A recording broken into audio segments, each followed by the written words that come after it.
Kitchen வாங்க இன்னைக்கு நம்ம காளான் குழம்புக்கு செய்கிறதுக்கு பார்க்கலாம். அதுக்கு ஒரு வடை சட்டி வச்சுருக்குறோம்.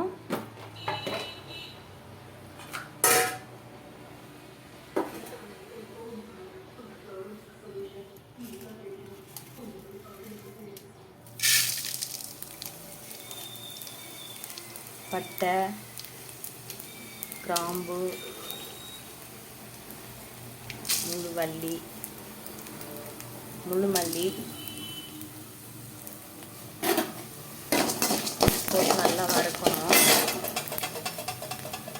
சோம்பு, சின்ன சீரகம், 2 குறுமிளகு,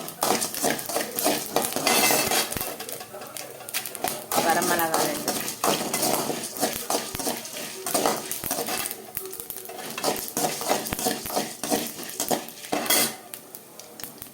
நம்ம அப்படியே மிக்ஸி ஜாடியில் கொட்டிக்கலாம்.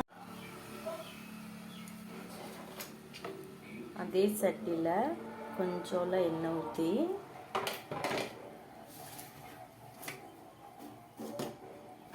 வெங்காயம் வதக்கணும்.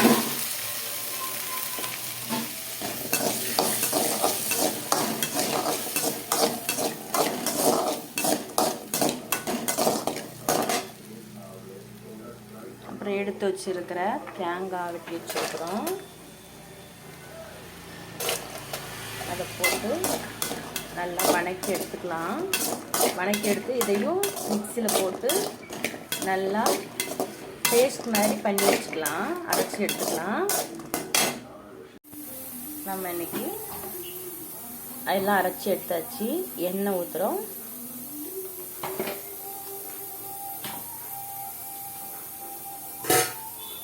கடுகு, உளுந்து,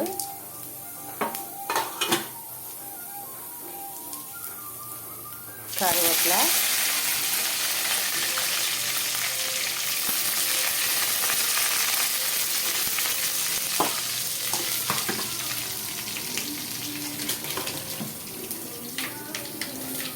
இஞ்சி போடுறோம்.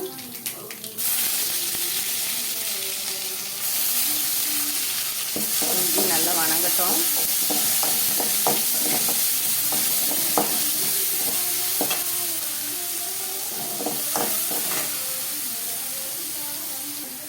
இப்போ வெட்டி வச்சிருக்கிற சின்ன வெங்காயத்தை போடலாம்.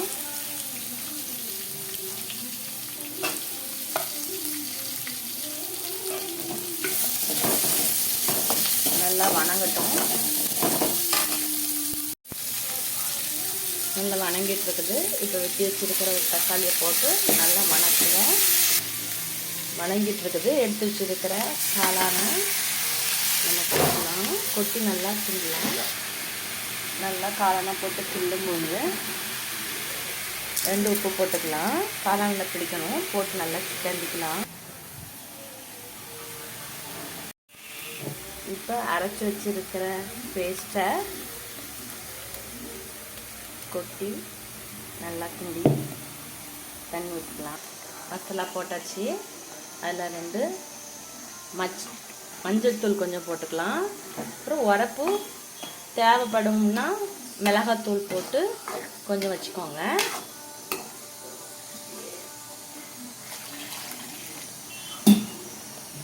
அப்புறம் ஜாடியை கழுவி தண்ணி ஊற்றி கொதிக்க வைக்கலாம். கிரேவி மாதிரி நான் இன்றைக்கி வைக்கிறேன். நீங்கள் குழம்பு வேணும்னா கொஞ்சம் தண்ணி ஊற்றி வச்சுக்கலாம், இல்லை கொஞ்சம் கெட்டியாக வச்சுக்கலாம். இப்போ தண்ணி ஊற்றி நல்லா தேவையான அளவு வச்சுருக்குறோம். இது நல்லா கொதித்து காயட்டும். நம்ம நல்லா ஒரு மூடியை போட்டு மூடி வச்சுக்கலாம். பாருங்கள், இப்போ நம்மளுக்கு குழம்பு கிரேவி ரெடி ஆயிடுச்சு. இதை இப்போ அப்படியே நம்ம ஆஃப் பண்ணி ஒரு பாத்திரத்தில் ஊற்றி வச்சுக்கலாம். பாருங்கள், இப்போ நம்மளுக்கு கிரேவி ரெடி ஆயிடுச்சு.